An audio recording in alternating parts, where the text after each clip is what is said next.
Кораб.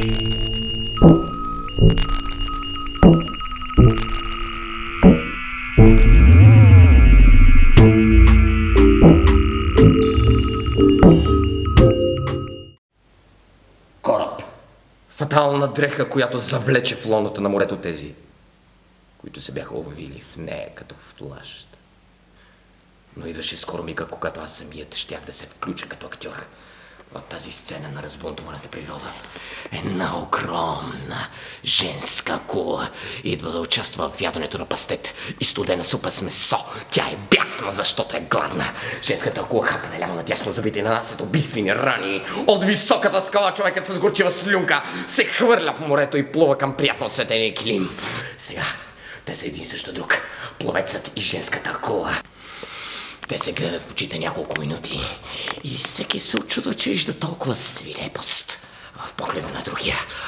Плувайки те се въртят без да се изпускат от очи и си казват: лъгал съм се до сега. Ето, този е по-зъл от мене. После, сякаш по общо съгласие, те задържаха дъха си в знак на дълбоко уважение. Всеки желаше да се зерцава за първи път своя жив портрет.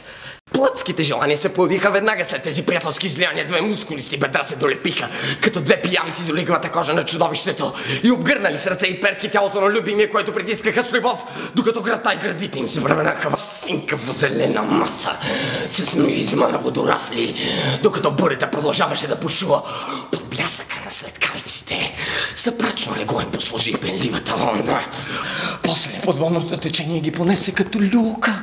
Те се въртяха, потъвайки към непознатите дълбини на бездната и се съединиха в дълго, целомъдрено и отвратително бракосъчетание.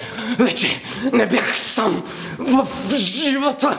Най-сетне намерих някой, който ми приличаше. Тя имаше същите мисли като мене. Бях